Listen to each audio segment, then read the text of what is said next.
Dining on a cruise used to be one of the most exciting experiences of the entire trip, but in recent years, things have changed more than you might think.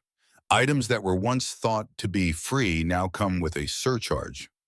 Restaurants that seemed easy to book are fully committed before you even step on board. And if you don't understand how cruise dining operates today, you could end up losing money, time, and the overall enjoyment of your vacation. Let's start with the first mistake on this list. Top 10. Not planning your dining before boarding. One of the biggest mistakes many passengers still make is thinking they can just get on the ship and everything will sort itself out. It sounds logical, as cruises are famous for convenience and being served from start to finish. But in reality, by the time you step on board, many of the best options may already be gone. Prime dining times, popular restaurants, and tables in quiet locations or near windows may have already been reserved by others. This is even more important if you are traveling in a large group. Many people assume the whole group will definitely be seated at one large table. But in fact, not every dining room has tables large enough. Some tables only fit 4, 6, or 8 people, while large tables are very limited. Without prior preparation, the group might be split up or forced to eat at a time no one really wants. Even after boarding, you should check your assigned table location as soon as possible. Some tables are right next to busy aisles, near service areas, or lack the comfortable space you imagined. If you want to change, the best time is usually the first afternoon. A comfortable trip doesn't start with the first dinner, but with preparing early enough. Top 9. Not pre-reporting special dietary requirements. There is a mistake that sounds small but can directly affect your entire trip. Waiting until you are on board to mention special dietary needs. This isn't just for those with severe food allergies. It also applies to vegetarians, vegans, gluten-free, dairy-free, religious diets, or simply items you cannot eat for health reasons. On a cruise, the kitchen serves a massive number of guests daily, and they are fully capable of accommodating these requests, but only if they know far enough in advance. If you stay silent until the first dinner, the waitstaff may still try to help, but your options will be much more limited. For severe allergies, passengers are sometimes asked to choose their meals a day in advance so the kitchen can prepare them safely. What many first-time cruisers don't know is that many lines already have vegetarian, vegan, or gluten-free menus available. But you must be proactive and ask. Don't hesitate to speak with the dining room manager or your server from the start. An early question can save you a week of eating and anxiety. Do you really want to walk into every meal not knowing if the dish in front of you is safe? Top 8. Thinking specialty restaurants are always worth the money means the money are always a waste. Some passengers board a cruise thinking that specialty restaurants must be better, more luxurious, and worth the extra cost than the main dining room.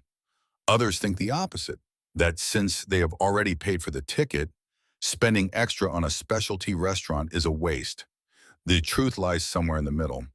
There are specialty restaurants truly worth trying, especially when it's an experience the main dining room can't replicate, like a high-end steakhouse, hibachi, fresh sushi, or a quieter space for a birthday, anniversary, or special dinner. But if you book a specialty restaurant every night just because you think it's always better, the extra costs will add up very quickly.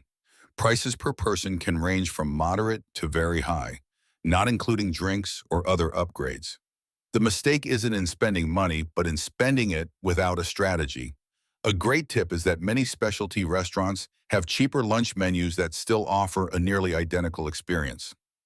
Also, if there's a restaurant you really want to try, book it before the trip, as onboard prices can sometimes be higher and prime spots fill up faster. Eating well on a cruise doesn't mean spending more every day. It means knowing when, where, and for which experience to spend. Top 7. Underestimating the dinner dress code. Nowadays, dining on a cruise is not as formal as it used to be. You don't need to prepare as if you're attending a lavish gala every night, but that doesn't mean you can wear just anything. One of the most awkward moments is when you've secured a nice table, walked excitedly to the restaurant, and then are asked to return to your room to change. And it still happens. Every cruise line has different rules. Some are quite relaxed, others are stricter, especially in the evenings or in specialty restaurants. The items most likely to cause trouble are swimwear, beach cover-ups, flip-flops, men's tank tops, or outfits straight from the pool. In some high-end restaurants, men may need long pants or a collared shirt. The point is, you don't need to overdo it. Clean jeans are usually fine. A polo shirt is usually fine. And a simple, smart, casual outfit is enough to give you peace of mind. But if you don't prepare at all, you could ruin an evening that was supposed to be fun. Imagine waiting days to eat at a hard-to-book restaurant, only to have everything become awkward because of flip-flops or the overly casual shirt. Is it worth it? Top 6, not asking the server for the best dish of the day. Many passengers open the menu, pick a familiar dish, and end the meal feeling just okay. They don't realize that one of the most valuable sources of information is standing right in front of them, the server. These people see every dish leave the kitchen, every plate come back nearly untouched, every dish guests order repeatedly, and the ones guests complain about most. Not every item on the menu is equally good every night. One day the steak is great, but another day it might not stand out. Sometimes a soup, pasta, seafood dish, or a seemingly simple appetizer is the best thing the kitchen produces that night. If you only choose out of habit, you might miss the most memorable meal of the trip. A simple question like, which dish is getting the most compliments tonight, can completely change your choice.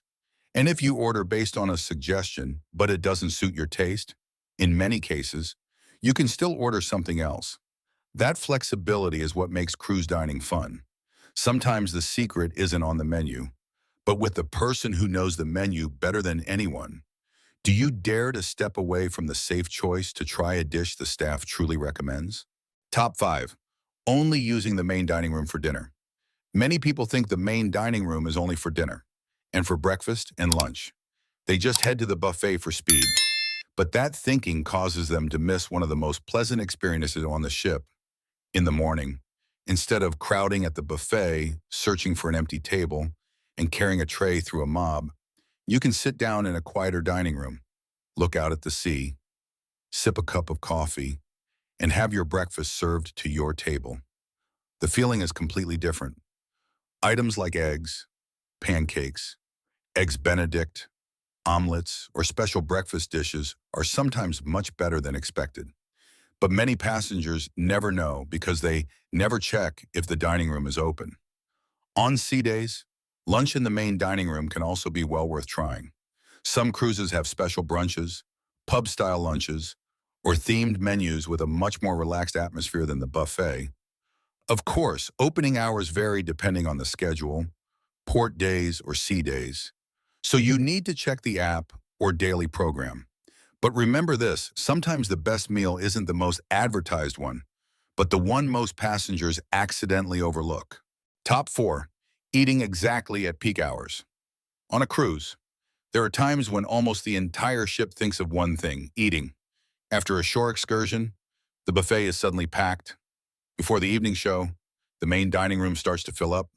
Lines get longer. Empty tables get scarcer. Noise levels rise. And the feeling of relaxation quickly turns into fatigue. This is a very common mistake, especially for first-time cruisers, because they tend to eat at the exact same time as the majority of other passengers. If you use flexible dining and show up mid-peak, chances are you'll be waiting with many others. But with just a small change, the experience can be completely different. Eating 30 to 45 minutes earlier or later is often enough to avoid the most chaotic part of the evening. You might get better service, a quieter space, less crowding, and more time to truly enjoy the meal. This is even more important if you are with family, friends, or someone special, as a noisy, rushed meal is hard to create beautiful emotions with. Sometimes the smartest dining strategy isn't choosing the most expensive restaurant, but choosing the right time to walk in. Top 3. Not using the cruise app wisely. Many passengers still view the cruise app as an optional extra, nice to have, but not necessary. But on modern voyages, the app has become the command center for your entire dining plan. From previewing menus, checking wait times, changing reservations, joining virtual queues, to scheduling dinner so it doesn't overlap with a show or evening activity. It's all in there. If you don't use the app, you easily end up wandering the ship looking for a place with a payment, or realizing you ate too late and missed the show you wanted to see. Experienced cruisers don't wait until they are hungry to decide where to eat. They look at the activity schedule first, see when the show starts, and then pick a suitable dining time. Sometimes it's just a light snack first, saving dessert for after the show, or choosing a faster spot if the schedule is tight. If you have an excursion or activity that requires leaving early, tell your server at the start of the meal. Often they can help speed up the pace of service if notified in advance. Dining on a cruise becomes much more pleasant when you stop handling everything at the last minute. Top 2. Booking restaurants too late. Some passengers board with a very relaxed mindset. We'll figure it out when we get there. But for popular restaurants, that thought can lead to disappointment from day one. Prime dining times like 6:30 or 7 p.m. often disappear very quickly. Famous specialty restaurants, experiences like hibachi, teppanyaki, steakhouses, or small venues with limited tables can be fully booked before the ship even leaves the port. If you wait until you're on board to book, what's left might only be times that are too early, too late, or don't fit your activity schedule. Embarkation day is also usually chaotic, as thousands of passengers try to book restaurants, change dining times, and handle similar requests all at once. If you already know which restaurant you want to try, book it as early as possible. If you like flexibility, open dining can still work. But if you want a consistent time every night without much waiting, traditional dining sometimes makes the trip smoother.